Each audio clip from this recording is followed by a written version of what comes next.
नैनीताल में आज से पुष्कर सिंह धामी बनांगी विद्युत आपूर्ति की करेंगे समीक्षा। दोपहर 3:30 बजे काशीपुर से देहरादून के लिए होंगे रवाना।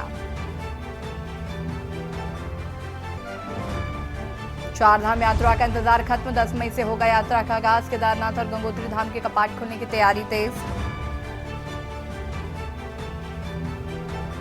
चारधाम यात्रा के लिए 22 लाख से अधिक रजिस्ट्रेशन। समिति ने यात्रा के दौरान रील न बनाने की अपील की। 25 मई तक वीवीआईपी से भी अपील आने की नहीं की गई है।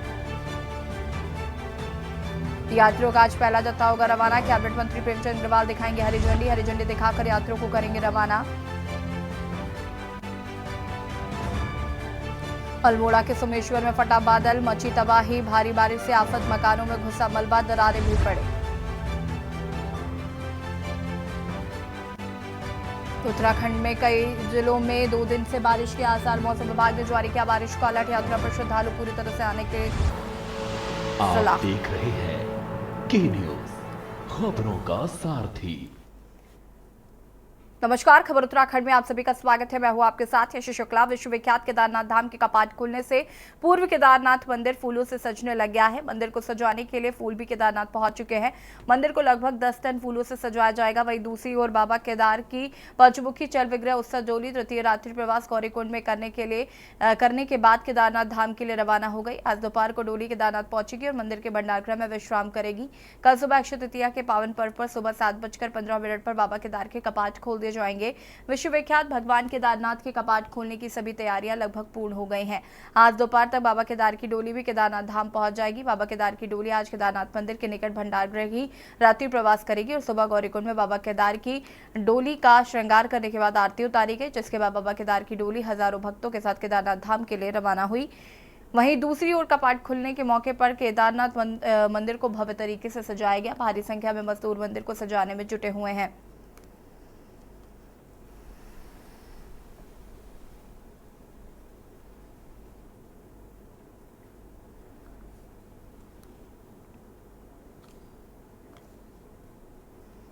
गंगोत्री धाम के कपाट कल 10 मई को विधि विधान से श्रद्धालुओं के लिए खोल दिए जाएंगे। कपाट खुलने को लेकर धाम में तैयारियां अंतिम रूप देने का काम किया जा रहा है। मां गंगा की डोली आकर्षित कालीन प्रवास से गंगोत्री धाम के लिए चलेगी। रात्रि विश्राम भैरव घाटी में होगा।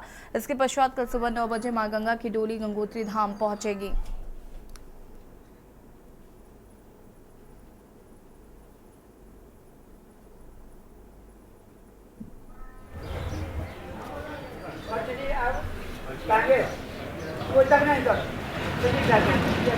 जय मां गंगे। मां भगवती गंगे के कपाट को खुलने को लेकर के सारी तैयारियां जोरों पर है और आप देख रहे होंगे मंदिर को जो है भव्य रूप से सजाया जा रहा है और इस समय भी काफ़ी श्रद्धालु यहाँ पर मौजूद हैं। कल 6 बजे भैरव घाटी से प्रस्थान करेगी और 9 बजे मां भगवती गंगे गंगोत्री धाम में विराजमान हो जाएगी और ठीक 12:25 पर मां भगवती गंगे के कपाट श्रद्धालुओं के लिए 6 माह के लिए दर्शन हेतु खोल दिए जाएंगे। इसको लेकर के यहाँ पर तमाम मंदिर को सजाया जा रहा है। घाटों की साफ सफाई से लेकर रंग रोगन से लेकर तमाम व्यवस्थाएं यहाँ पर जो है चुस्त और दुरुस्त की जा रही है। मां भगवती गंगे सभी की मनोकामना को पूर्ण करें, सभी स्वस्थ रहें, निरोग रहें। इन्हीं शुभकामनाओं के साथ जय मां गंगे, हर हर गंगे। खबर अल्मोड़ा से। अजा सोमेश्वर के चरौदा गांव में कल देर शाम भारी बारिश होने के बाद बादल फट गया, जिससे अल्मोड़ा कोशानी मार्ग बंद हो गया, जिसमें मार्ग पूर्ण रूप से बंद हुआ और आवाजाही बंद हो गई। इस घटना से लोगों में दहशत का माहौल है। मौसम विभाग की भविष्यवाणी सटीक साबित हुई। दोपहर बाद अल्मोड़ा में मौसम ने मिजाज बदला और बारिश शुरू हो गई। अल्मोड़ा में सोमेश्वर में भारी बारिश हुई। स्थानीय लोगों का दावा है कि बादल फटा। बादल फटने के कारण कई घरों में पानी घुसने की खबर आ रही है। हालांकि जंगलों में लगी आग को राहत मिली है। वहीं पहली बारिश ने कुमाऊं में तबाही मचा दी। रोड पर मलबे का पहाड़ लग गया। फिलहाल किसी के हताहत होने की कोई खबर नहीं है।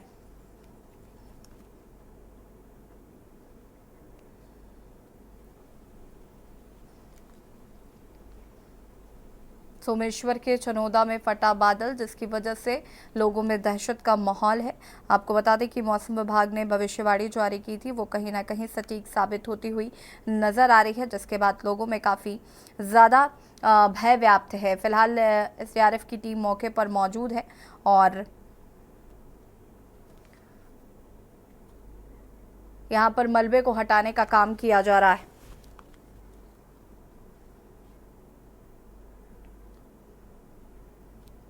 कांग्रेस प्रदेश प्रवक्ता शेषपाल सिंह बिष्ट ने राज्य की बढ़ती वनाग्नि की घटनाओं के मुद्दे पर मुख्यमंत्री धामी पर जमकर निशाना साधा। उनका कहना है कि मुख्यमंत्री पुष्कर सिंह धामी ने समय रहते वनाग्नि पर ध्यान नहीं दिया, जिससे राज्य में वनाग्नि की घटनाएं लगातार बढ़ती जा रही हैं। उन्होंने कहा कि मुख्यमंत्री हजारों एकड़ जंगल जलने के बाद अब बैठकें कर रहे हैं।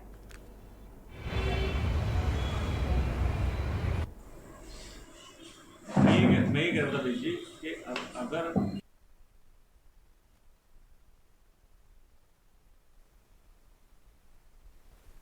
बहुत देर से मुख्यमंत्री जी की जो है तंद्रा जो है वनाग्नि की ओर गई है। आखिर वो कुंभकर्णी निद्रा में क्यों सोए हुए थे? उनको जो है पूरे देश के चुनाव की तो फिक्र थी, लेकिन जिस राज्य की जनता ने उनको चुना वहाँ उन्होंने जो है पहले से ध्यान नहीं दिया। जब 650 से ज़्यादा जंगल जल करके स्वाहा हो गए, 5,500 से ज़्यादा वनाग्नि की घटनाएं हो गई, तब मुख्यमंत्री जी को समीक्षा करने की याद आई। तब उन्हें लगा कि जो है उत्तराखंड के जंगल धू धू करके जल रहे हैं, वन मंत्री कहाँ है? आखिर जो है उनकी कहीं सक्रियता क्यों नजर नहीं आ रही है? या आपदा मंत्री कहाँ है? किसी की कोई जवाबदेही अभी तक तय नहीं हुई है, किसी अधिकारी पर कोई गाज नहीं गिरी है, तो कैसे मान लें कि जो है सरकार गंभीर है? और पिछले वर्षों में भी जो है उत्तराखंड के जंगलों में आग लगती रही है। इस बार अप्रैल महीने में ही जो है 5 गुना अधिक वनाग्नि की घटनाएं हुई। इससे साफ पता लगता है कि सरकार ने और वन विभाग ने कोई भी सबक जो है पिछली घटनाओं से नहीं सीखा, और कोई भी डिजास्टर मैनेजमेंट जो है आपका वनों के बचाने के लिए नहीं था। केवल जो है बयानबाजी हो रही है, अखबारों में जो है सुर्खियां बन रही है। देहरादून की नगर कोतवाली पुलिस ने 2 वाहन चोरों को गिरफ्तार कर 15 दोपहिया चोरी का खुलासा किया। आरोपियों ने 10 दोपहिया और 5 वाहनों के पार्ट्स बरामद किए। पकड़े गए आरोपी बाइक मैकेनिक। बता दें कि देहरादून निवासी सुहेल की बाइक 25 और रिजवान की बाइक 26 अप्रैल को दून अस्पताल के बाइक से चोरी हुई बाहर से बाइक चोरी हुई थी। दोनों चोरी के मामले में पुलिस ने 6 मई को शहर कोतवाली में केस दर्ज किया। हाल ही में शहर में वाहन चोरी के अन्य मामले भी सामने आए, जिसके बाद एसएसपी अजय सिंह ने टीम बनाकर कार्रवाई के निर्देश दिए हैं।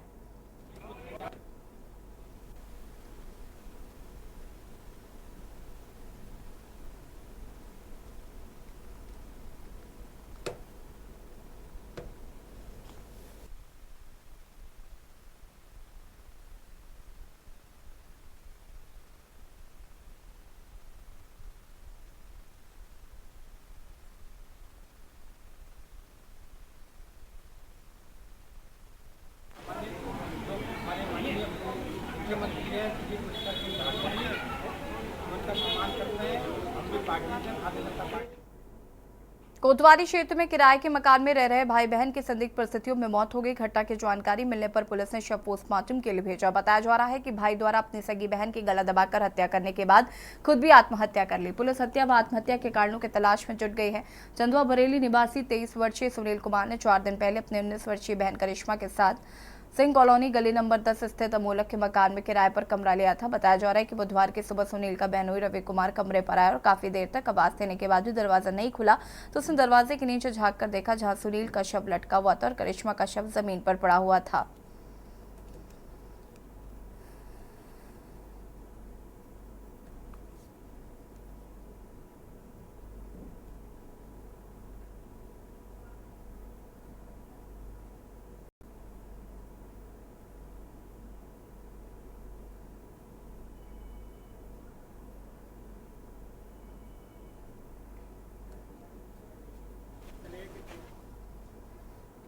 दून में नदी नालों के किनारे खाली जमीनों पर कब्जा और फिर अवैध निर्माण कर खरीद फरोख्त का खेल तो वर्षों से चल रहा है। रिस्पना बंदाल के किनारों पर सरकारी भूमि पर मकान बनाकर 100 रुपए के स्टाम्प पर बेच दिए गए। अब इन मकानों को खरीदने वालों पर बेघर होने का खतरा मंडरा रहा है।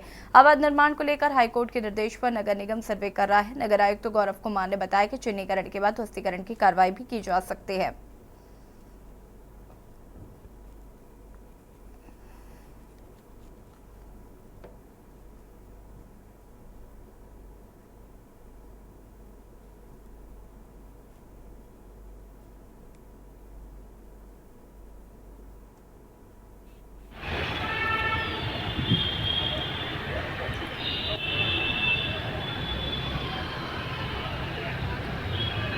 माननीय न्यायालय से संबंधित है और अतिक्रमण के विरुद्ध कार्रवाई करना हमारा दायित्व भी है, तो उसी क्रम में ही कार्रवाई की जा रही है।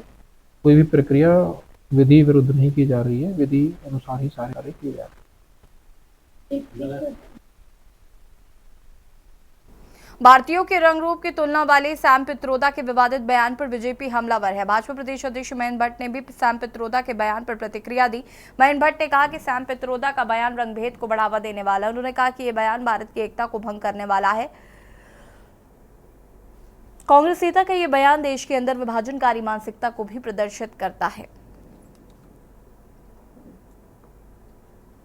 चीनी, दक्षिण भारतीय को अफ्रीकी, पश्चिमी भारतीयों को अरब जैसा दिखने का जो बयान है, ये भारत के जो स्वरूप है, क्योंकि भारतवर्ष तो एक ऐसा देश है जहाँ हर प्रकार के फूल खिलते हैं, हर प्रकार की जलवायु रहती है, और इस देश के अंदर जन्म लेना ईश्वर भी अपना सौभाग्य समझता हूँ। ऐसे भारत के अंदर इस प्रकार के बयानबाजी देश की एकता अखंडता के लिए घातक है।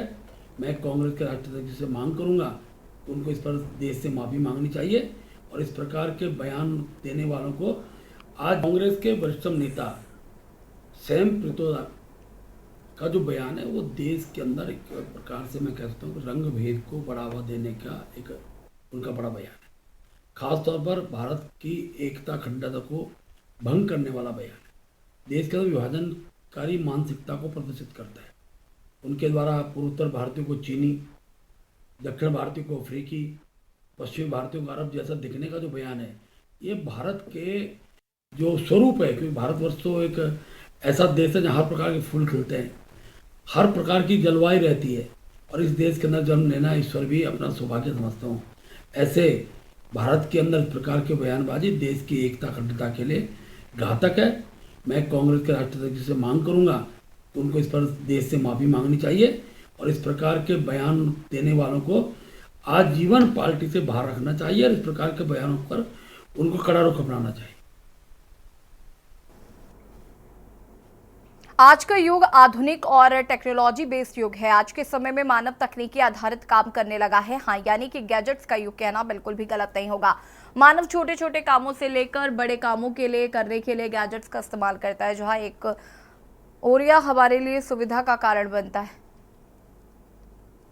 वहीं इन गैजेट्स का दुष्प्रभाव भी हमारे स्वास्थ्य और शरीर पर पड़ता है। बड़े से लेकर बच्चे तक इन आधुनिक उपकरण का उपयोग करने में पीछे नहीं हटते। हमारे दैनिक जीवन में हमारे पल पल का साथी जो मोबाइल है, इसमें सबसे अधिक दुष्प्रभाव हमारी आंखों पर पड़ता है। आजकल के माता पिता अपने बच्चों को महत्व कुछ साल बड़े होने के बाद भी मोबाइल थमा देते हैं। यहाँ तक कि स्कूल और कॉलेज में पढ़ाई करने के लिए भी मोबाइल और लैपटॉप का इस्तेमाल किया जाता है, और लगातार मोबाइल लैपटॉप देखने से बच्चों और बड़ों की आंखों और मस्तिष्क पर इसका बुरा प्रभाव देखने को मिल रहा है।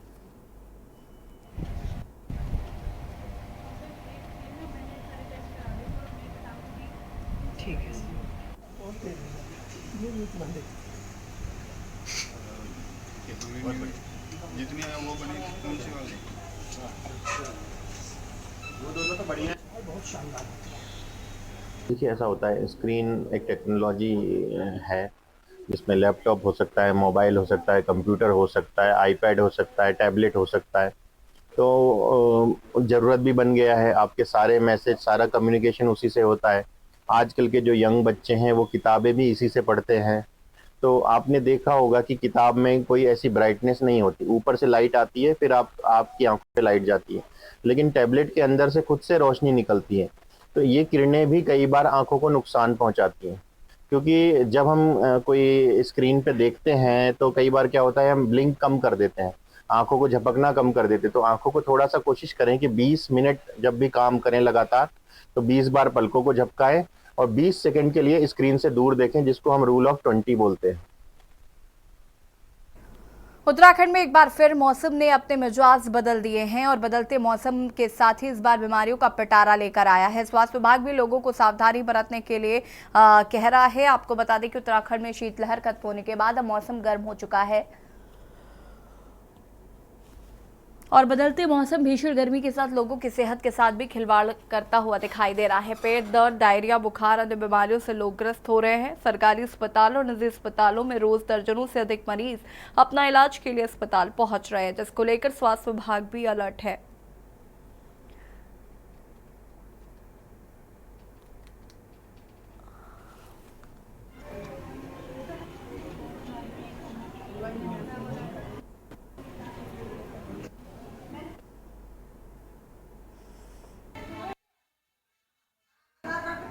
खांसी जुकाम हो रहा था, उसके बुखार था। अभी कहीं पे जैसे मेला लग रहा है या कहीं पे ठेले शाम के समय खड़े हैं और उन्होंने ढका नहीं हुआ है, समोसे जलेबियाँ ये सब बेच रहे हैं और लोग उसे खाते हैं। गर्मी में जब वाटर बॉडी टेम्परेचर चेंज होता है तो शरीर में सबसे ज़्यादा डिहाइड्रेशन की प्रॉब्लम होने लगती है। दोपहर को ज़्यादा पसीना आने के कारण पेशेंट डिहाइड्रेट होता है और पानी की पूर्ति वो करते नहीं है, पानी कम पीते हैं। तो इसलिए मेरा कहना यही है कि जहाँ भी ले वहाँ सावधानी से अपना खाना इस्तेमाल करें, जो सब्जियां हैं उनको अच्छे से धो के इस्तेमाल करें।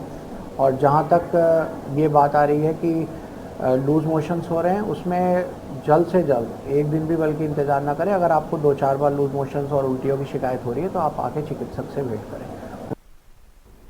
उत्तराखंड के जंगलों में धधकती आग के बीच राज्य की प्रसिद्ध चारधाम यात्रा का आगाज होने जा रहा है। जंगलों में लगी आग अब रिहायशी इलाकों तक पहुंच गई है। बढ़ती वनाग्नि की घटनाओं ने मुख्यमंत्री की चिंता बढ़ा दी है और यही वजह है कि मुख्यमंत्री ने अपने तमाम राज्यों में होने वाले प्रचार प्रसार के कार्यक्रमों को स्थगित करते हुए उत्तराखंड वापस लौटने का फैसला लिया। देखिए रिपोर्ट।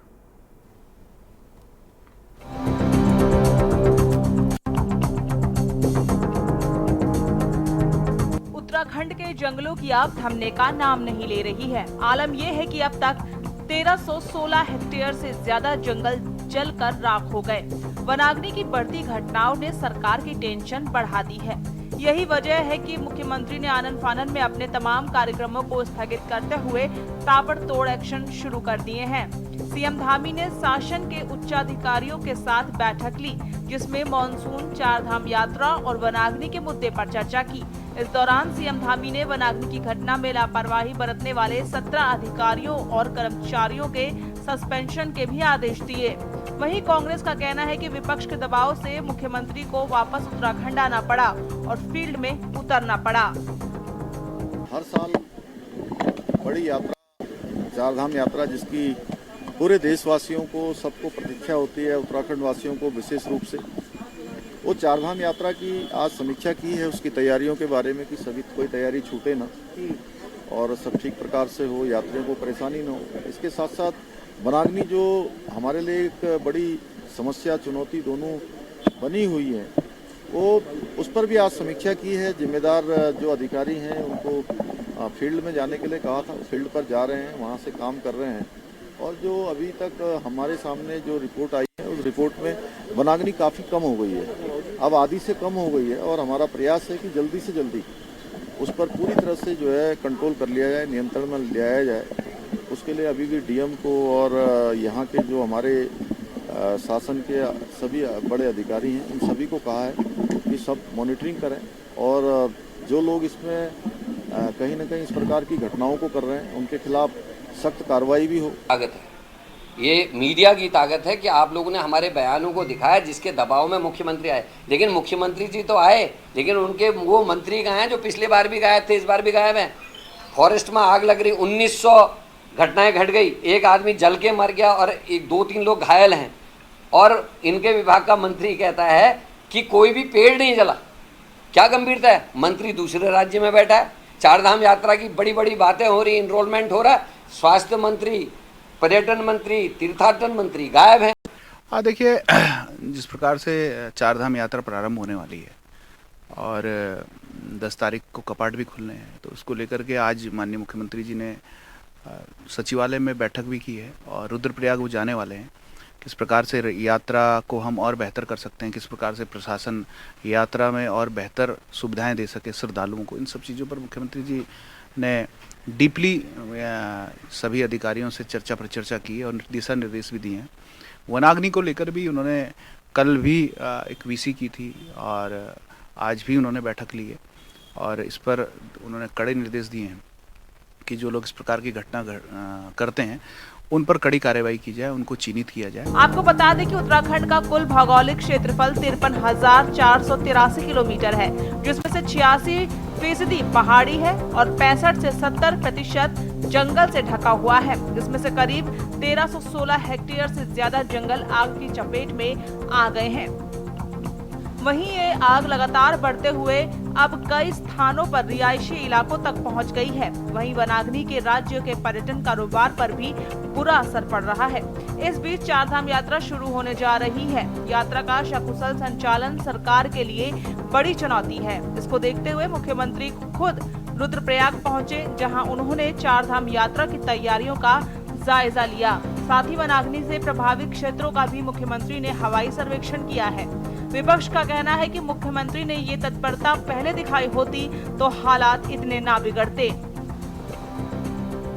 आज मुख्यमंत्री जी 1.5 महीने पहले जाग गए होते तो उत्तराखंड के जंगलों का इतना नुकसान नहीं होता, पर्यावरण का इतना बड़ा नुकसान नहीं होता। अब तो पर्यटन पर भी खतरा आ गया है, क्योंकि चारधाम यात्रा के पूरे रूट में जो है जंगल धधक रहे हैं और जान माल के नुकसान की भी रिपोर्टें आ रही हैं। अखबारों में सुर्खियां छप रही हैं कि जो है मुख्यमंत्री जी गंभीर हैं, लेकिन वो गंभीरता धरातल पर भी तो दिखाई देनी चाहिए। कहाँ है आपदा प्रबंधन जो जंगलों की आग बुझा सके? क्योंकि समय रहते आपने तैयारी नहीं की, कोई समीक्षा नहीं की, पुरानी घटनाओं से कोई सबक नहीं लिया। इसी का परिणाम है कि अप्रैल माह में जो है पिछले वर्षों की तुलना में 5 गुना अधिक जो है वनाग्नि की घटनाएं हुई हैं। आखिर जो है एसी कमरों में बैठ करके जो है योजनाएं नहीं बनती हैं। देखिए, ऐसा है, भारतीय जनता पार्टी में जब भी कभी भी इस तरीके के जो भी मैटर आए हैं, हमारी सरकार बहुत संवेदनशील रही है और ये वनाग्नि का जो मुद्दा है बहुत गंभीर विषय है। माननीय मुख्यमंत्री जी लगातार उसमें हमारी सभी टीम्स को लेकर सभी को निर्देशन दे चुके हैं और सारी टीम्स हमारी, चाहे एसडीआरएफ है, एनडीआरएफ है, हमारी जो लोकल बॉडीज़ हैं, वो युद्ध स्तर पर वनाग्नि को बुझाने के लिए काम कर रही है। जहाँ तक विपक्ष की बात है, विपक्ष खुद किस प्रेशर में है उनको खुद नहीं पता। और जहाँ तक ये वनाग्नि वो बात कर रहे हैं, देखिए इस वक्त तो विपक्ष को भी वहाँ अगर जो भी सहयोग उनकी तरफ से होता है वो उनको करना चाहिए। रेदर देन इस बात का मुद्दा बनाएं, उनको इस वक्त जो वहाँ पे सबसे ज़्यादा ज़रूरत जान माल को बचाने की है उसमें सहयोग करना चाहिए। कुल मिलाकर मुख्यमंत्री पुष्कर सिंह धामी एक्शन मोड में नजर आ रहे हैं। एक तरफ जहां मुख्यमंत्री ने अधिकारियों और कर्मचारियों पर कार्रवाई की है, तो वहीं दूसरी ओर वनाग्नि को रोकने के लिए सरकार ने अब पिरूल लाओ पैसे पाओ मिशन पर भी कार्य शुरू कर दिया है। सरकार को उम्मीद है कि इस मिशन से जंगलों की आग से राहत मिल सकेगी। देखना होगा मुख्यमंत्री के एक्शन से कब तक हालात सामान्य हो पाते हैं। उत्तराखंड डेस्क रिपोर्ट के न्यूज इंडिया।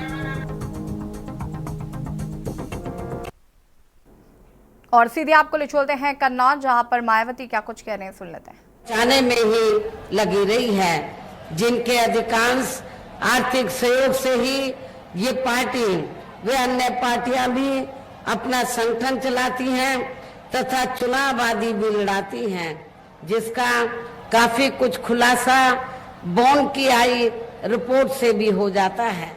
आप लोगों को ये मालूम है कि अभी कुछ दिन पहले माननीय सुप्रीम कोर्ट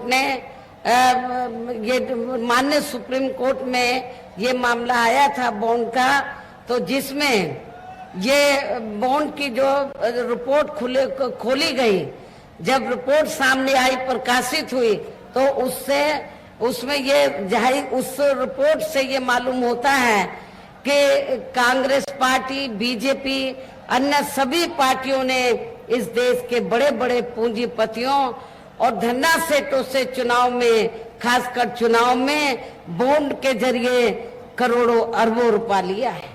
लेकिन उस रिपोर्ट में आपने कहीं पर भी बहुजन समाज पार्टी का नाम आप लोगों ने नहीं देखा होगा, लिखा नहीं होगा रिपोर्ट के अंदर। बहुजन समाज पार्टी ने एक भी रुपया किसी भी बड़े पूंजीपति या धन्ना सेठ आदि से नहीं लिया है। और आप लोगों को ये मालूम है कि हमारी पार्टी जब से बनी है तब से लेके अब तक हमारी पार्टी तो देश के किसी भी छोटे या बड़े पूंजीपति या धन्ना सेठ से पार्टी के संगठन को चलाने व चुनाव आदि लड़ाने के लिए कोई पैसा नहीं लेती है, बल्कि हमारी पार्टी अपने कार्यकर्ताओं से ही, तो उनके आर्थिक मदद से ही थोड़ा थोड़ा धन इकट्ठा करके तो पार्टी के संगठन को चलाती है, अपने केंद्र कार्यालय को चलाती है, दफ्तरों को चलाती है। और जब चुनाव होता है तो चुनाव में भी हमारी पार्टी अपने कार्यकर्ताओं की आर्थिक मदद के साथ साथ अपने उम्मीदवारों से भी यही अपील करती है कि जब आप अपने चुनाव में इतना पैसा लगा रहे हैं तो थोड़ा पैसा तो मेरे अभी दौरे पर भी आप लोगों को मदद के तौर पर देना चाहिए। तो इसलिए कहने का तात्पर्य ये है कि हमारी पार्टी अपने कार्यकर्ताओं से विभिन्न रूपों में मेंबरशिप के जरिए, जन्मदिन के मौके पर तो जन्मदिन के जरिए तो थोड़ा थोड़ा धन इकट्ठा करके अपनी मूवमेंट को चलाती है, चुनावादी भी लड़ाती है।